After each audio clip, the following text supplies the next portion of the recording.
Welcome back to Tiny Grimes Games, and I'm here with another Star Wars Destiny video. And that's right, spoiler season continues. FFG dropped a new article on us today with a pile of new spoilers. And if you've been keeping track of Destiny, there's been all this talk about Empire at War is more about supports, and they're going to be supported now, and they're not going to suck. And people have been kind of like, I mean, what would you have to do to make that? Oh, okay, alright, now I see. This article has tons of supports in it, tons of stuff supporting supports. There is some exciting stuff here, so let's go through it. First up, Hera Syndulla. If you like Star Wars Rebels, you're going to be excited to see Hera. I know I am. Going over her card, she's pretty cool. 912 means this is really cheap. This is Ray cheap. So you immediately, though, are thinking like, Ray's price? Huh? You're going to really be better than Ray? And the answer really is yeah, in the right deck she is. We're going to start with her special, which says, play a vehicle from your hand for free. I don't know if you know that word. It's an awesome word. After the action phase ends, if that vehicle is still in play, return it to the discard pile? No, return it to hand. You get to loop this ability all freaking game. So all you have to do is keep your Ywing or your Ghost in your hand and play it out and bring it back and not discard it, and guess what? You can do it every single turn. Now, she does only have one special. That's kind of the downside of her, and I don't like that about her. If I'm going to build around her, she's only 10 health. They can nuke her down. But there's only the one special. But then you look and she's 912, and this would be totally broken if she had two specials at 912.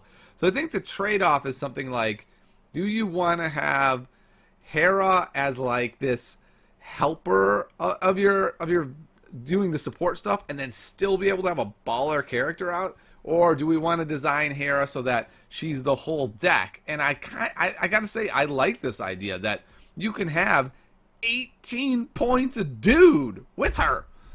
Currently, what? That's Han. That's Poe. Oh my goodness. Think about Poe with her. So you're like, all right, I can either roll a special on Hera and just play the vehicle for free, or roll a special on Poe and throw it at your freaking face. So it feels to me like that combination could be really, really intriguing. And of course, a combination like that would love Datapad. I think Datapad is really going to like Hera to be able to turn that one special into more chances to the special. Maybe have more cards that let you focus, things like that.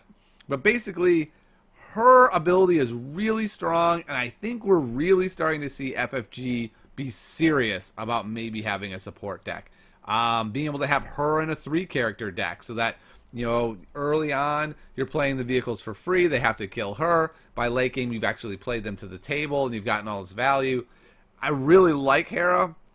I'm not entirely sure how strong she's going to be, but I love her design, and I think she's going to be the linchpin of a vehicle deck. Will that vehicle deck be good? I don't know, right? I mean, it's still the situation of like, well, I could hope to get her special and put vehicles in case I get her special, and then use these vehicle support cards, or I could just play things like Force Strike and Holocron and do insanely efficient things. So we'll have to see if this is as impactful as it looks like it might be, but it certainly, if nothing else, is really exciting. This is like the most exciting card I've seen in quite a while. And a card that goes with her amazingly, insanely well is Reckless Reentry. $1! $1! Choose a die in one of your vehicles in play, roll in your pool, then discard that vehicle if it rolled a blank. Now, the blank thing, that's rough. That's really rough. There's not a lot of vehicles that don't have blanks. There is the Ewing, 5 cost, and then there's Ghost, which we'll get to. But Ewing just seems amazing with this. So you're like, I will hit the special on Hera, 5 cost Ewing for free. It's coming back to my hand anyway. Why not? Then I'll Reckless Reentry, roll it into the pool, resolve it, and then I'll roll it back into the pool. Or maybe I have 2 Reckless Reentries, and I get 3 activations on that Ewing with no fear. All right, let's say you don't have a Ewing, though.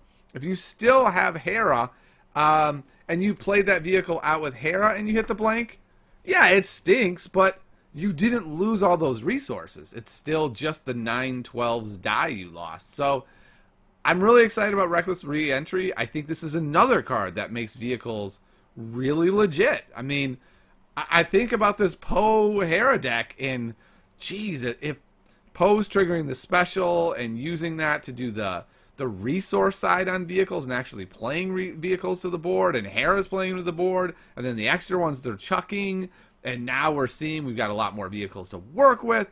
This could get crazy and be really fun. I'm excited. Reckless Reentry just looks crazy good. I'm really excited about it. All right. Let's talk about Ghost then, since we've already talked about it several times already. Apparently I should have let off with this. All right, so Ghost is a 4-cost ship. So 4-cost ship is a lot, right? It's almost as much as Falcon, which has sick dice sides. It's almost as much as the Ewing, which is really good, being able to do 2 damage to everybody, having a 3-side for no cost. It's the same price as the Slave 1, which has a way better die than this. And so when I look at Ghost, I'm like, ugh, man, this thing seems a little overcosted. I'm disappointed by Ghost. But it doesn't have a blank. And so you're thinking about that, and you're like, I've got Reckless Reentry. I know I won't hit a blank. It's the most flexible die in the world with that special resolve, another side of this die.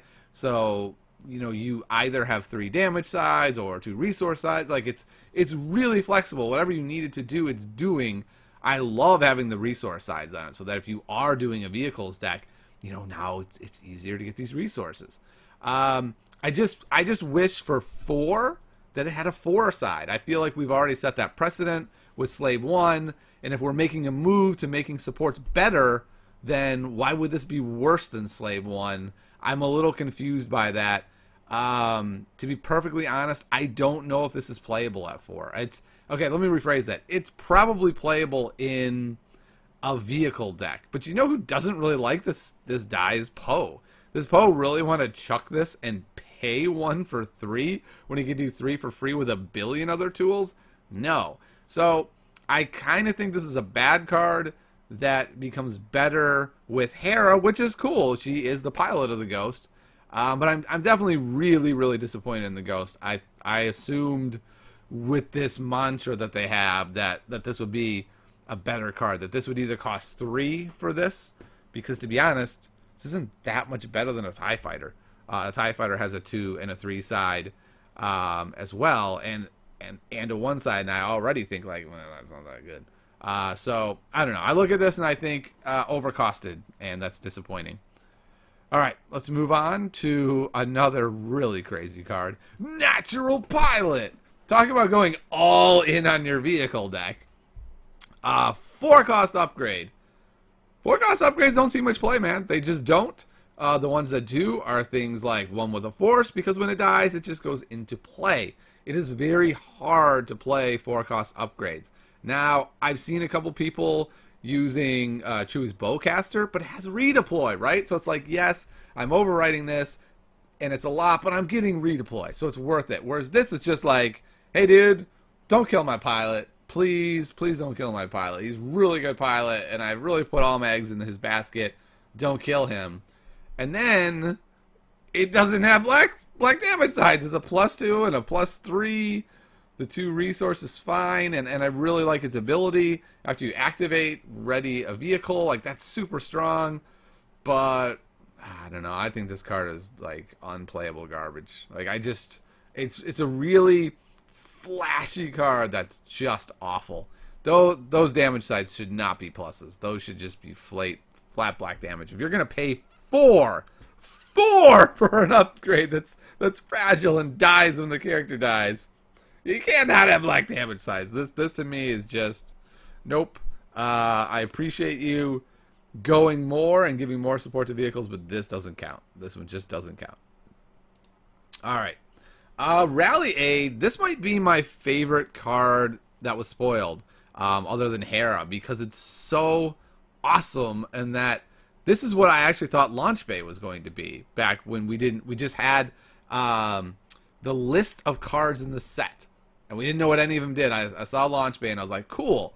That'll be a support that costs like 1 and will reduce your other supports. And it wasn't, and that was kind of disappointing, except for the fact that it looked awesome at first, until we realized it wasn't. But really, it's really cool being able to, for only 1, be able to decrease support. So it's like an It Binds All Things, except for it also can do 2 for a vehicle. Now, the issue with it is that you have to reveal a random card. So let's say you have 2 cards in your hand. One is a vehicle you want to reduce by 2, and one is a card you don't even actually want to play. By doing this action, if you miss, you're showing them a card and not getting a sure thing. So while I'm really excited about it, I don't actually know if the card is playable. The whole exhaust this to reveal a random card is really, really weird. You could say, well, it's fine. I'll just wait till the end of the turn. And when I only have 1 card in hand, and then I'll do it. And sure, that's fine, and that might work.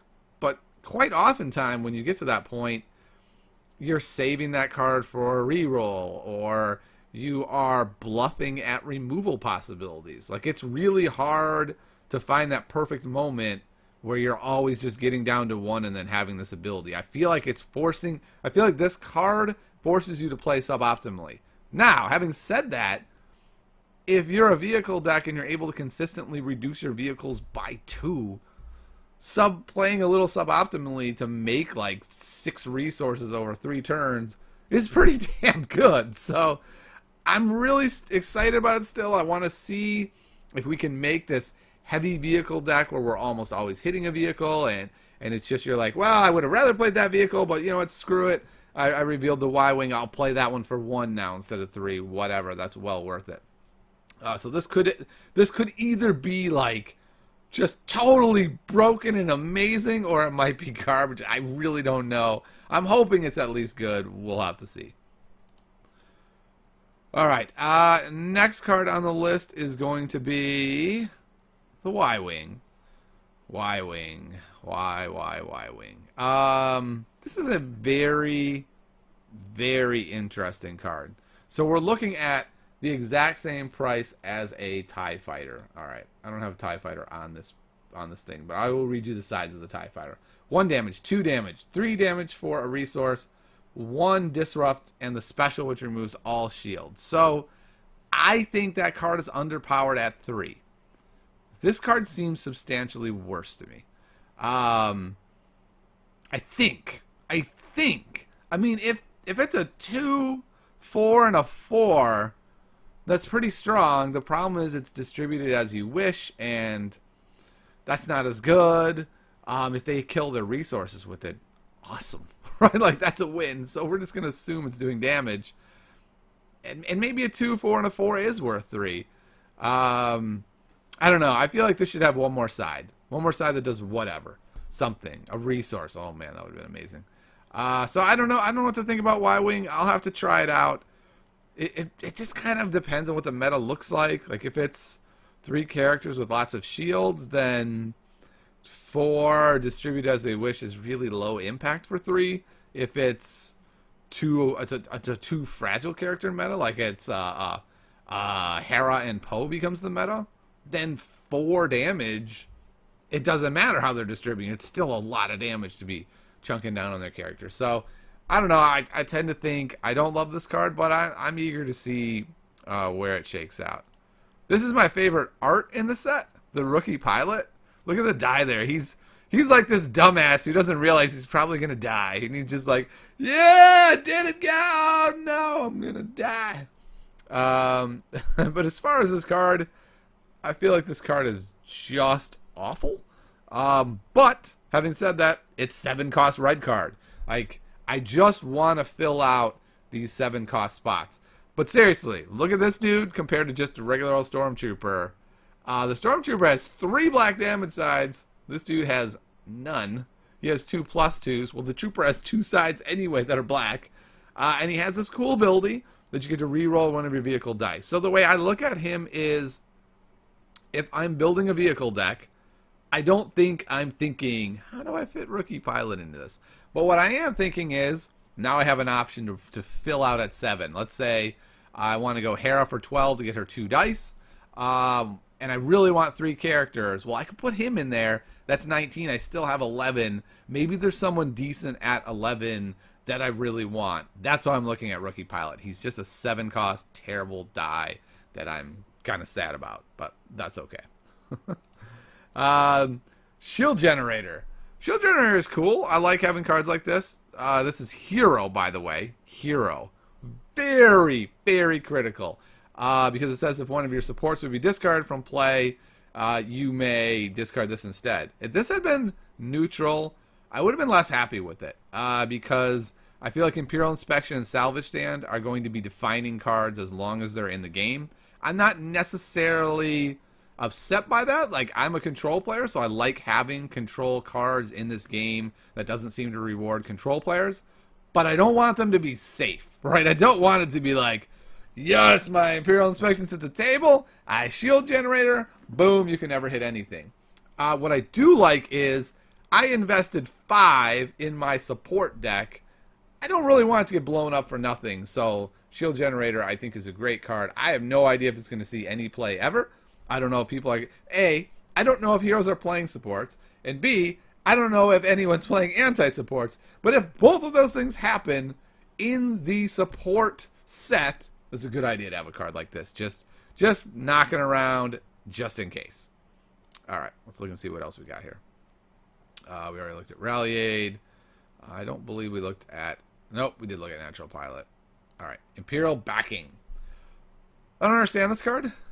So 2 cost, villain, ambush. Okay, cool. Play a support from your hand, decreasing its cost by 1 for each character you have. So, to get any value out of this card at all, you have to be running a 3-character deck. You have to have supports in your deck. You have to find them before that 3rd character dies. I don't get it. I don't see anyone ever playing this card. Unless there's ways to reduce the cost. And we've already seen one that we'll get to in Hux. And so maybe in a Hux deck, this has some value. But this is a really weird card in a vacuum. You look at it and you're like, this may be the worst card in the game. But maybe not. If you draw this turn 1, and you've got a 4-character deck, and you can play a Slave 1 for 2 on turn 1, that's pretty darn powerful. That may just win you the game.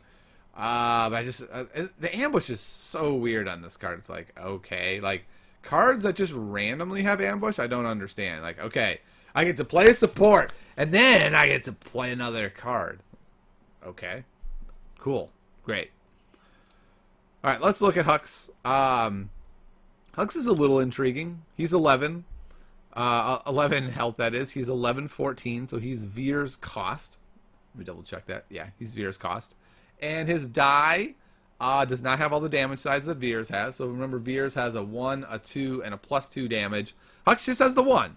So he's not a damage dealer. But he has this cool special, play a red event from your hand, decreasing its cost by 1 for each character you have. Whoa. Whoa, I hadn't actually read him fully. That's freaking amazing. So, if you run a 3-character deck, you are getting to play really, really good red events for free. For instance, the event we just saw, that would be free. The problem is there's only the 1 special side on him. His dice are pretty decent otherwise. The 2 focus is good. He's got a resource, he's got a mill, so he can sort of fit into a wide variety of decks. I really like that about him. Like, if you put him in a mill deck, his ability becomes awesome for control events. If you put him in a more aggressive deck where you're planning to do all in and use that 2 focus, and maybe you just wanted that ability, so you put him in at 11, you have 19 still for your aggressive deck, and maybe you've got like a 9s and then something else for 9 that's not bad, maybe a Royal Guard or something. It's interesting. I'm kind of intrigued. The problem is, I think you want to play around that ability. And if you do that, I don't really know how to do that with red events. I guess I don't know red villain events as well as I should. But it's just always hard. It's the Hera problem, right? If it only has 1 special Can you really build a deck around triggering that special? And if you're going to, I think, again, you probably want data pads and things like this. But, I mean, this is a lot of health for the cost. I mean, think about this. You can go 9s and him. This costs you 21 points. You're already at 22 health. Like, this is going to be a healthy deck, whatever deck he falls into. I guess Jabba is the same, 11, 14 for 11. So, I don't know. My only problem with Hux, he seems fine, is when I look at him, I look at Jabba, and I go, wouldn't Jabba just be better? I don't know. So, we'll see. I think Hux is interesting. That whenever I see an interesting die like this reminds me very much of Krennic's die. If Krennic was 11-14, we would love Krennic. And so I feel like this is almost like Krennic Light is Hux. And so it's kind of exciting to have this very versatile die on someone cheap. I think that's important with versatile dice. So Hux could end up fitting into quite a few decks. That ability alone might carry him through. The two focus alone might carry him through. These are all good things to have on dice. All right, Fallback. Here we go. Here we go. Hux with Fallback in a 4-character deck. Oh man, I really love this card. The fact that it exists. I don't know if it's playable. For 4 costs, each player may choose 1 upgrade, starting with you. Discard all upgrades from play that were not just chosen. So what this is basically saying is it's a board reset. If you're in a meta where people are playing like Phasma decks and going Tarkin Face, DH Blaster for 1, a Holdout Blaster, a Jetpack, and they're like, oh yeah, oh man, I know I haven't done a lot of damage yet, but I'm setting up, baby. And then you just go, Fallback, they're all gone, and I'll keep my 3 cost, my Riot Baton. I get a Riot Baton, you get 1 upgrade, and my deck doesn't really need upgrades, so now you're dead. I think this is a great card to have in the pool. I don't know if at 4 it's playable. With Hux, though, whew, could be playable. Though for some reason Hux makes me think I want upgrades in my deck, but I really like the idea of Fallback. I don't know if it's good. I love the idea of it. Alright, for some reason, I insist on calling her Sienna Ray. I'm sure her name must be Sienna Ray. I do not know her. The only thing I know about her is she's apparently an adept pilot who flies TIE fighters. But I gathered that from the picture, just so we're clear. Alright, so she's only 811. She's Ma's price. That's nice. For Dark Side, we're looking at Balatik. He's exactly 811, right? Yeah, so we're looking at Balatik. That alone, it's like, competing with Balatik. Interesting. Let's see how she competes. So she has 1 more health. That's cool. Her dice are really similar. Really similar. Basically just trading out a shield for a disrupt and a resource for the focus. What makes Balatik's dice so good is that focus, though. Like, that is what makes him good, is that you get to roll out 2 dice. Quite possible one of them will be a focus. So that, I don't know. I don't know how she competes. This spend 2 resources to ready a vehicle, though, that's really cool. I really like that means of using supports. Like, I don't have to roll a special. She comes with a lot of resources, so I can run her with logistics pretty reliably, roll that resource. Also, Imperial Inspection she works really well with. Ooh, I'm liking her more and more. Her in an Imperial Inspection salvage stand deck, where she's pulling their resources, she is triggering Imperial Inspection, she's getting resources, she's then supplying vehicles, readying them, controlling the board, readying vehicles. The more I look at her and the more I think about her, the more I like Sienna Ray. Yeah, I think she's going to be pretty good. All right. Red alert! Red alert! For 3, ready a character. Oh my god, that would be the most broken card ever. That is not what it says. It says ready a non-unique red character. So what are we looking at? We're looking at TIE Fighter Pilot, Stormtrooper, and Death Trooper. Now, if you got a Death Trooper and you made him elite with Training Day, and then you put 2 weapons on him, and that dude is a boss rolling 5 dice, and he's got 10 health, well, Red Alert looks pretty damn good.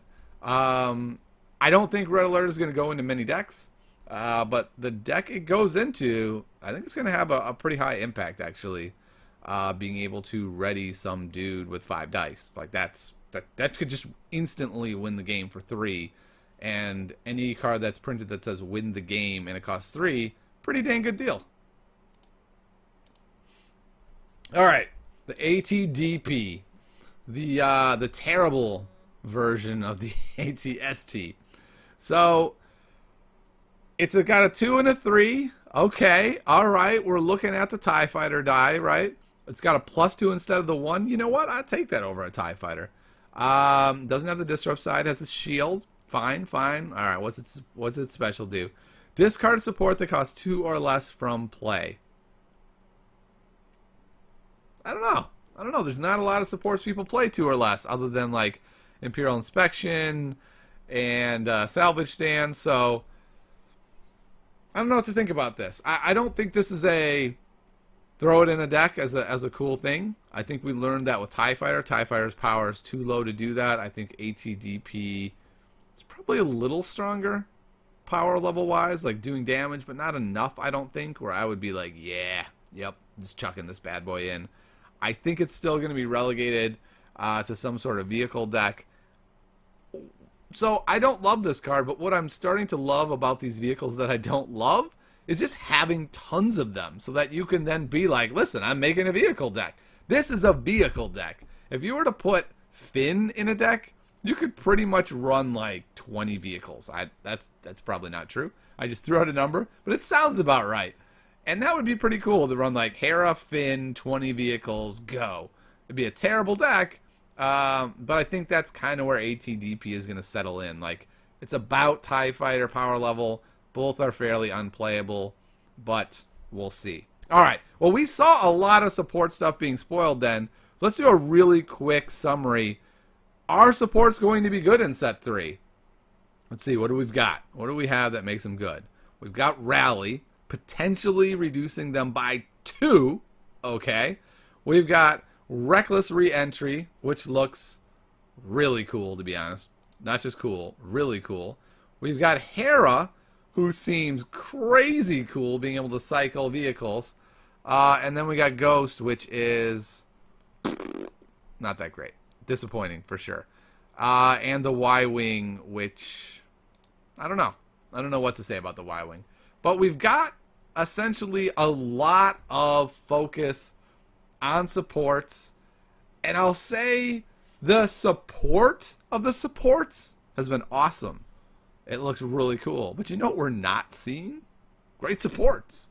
I thought some of these supports were going to be bananas. Like 3 cost, really, really good support. Like Riot Baton as a support.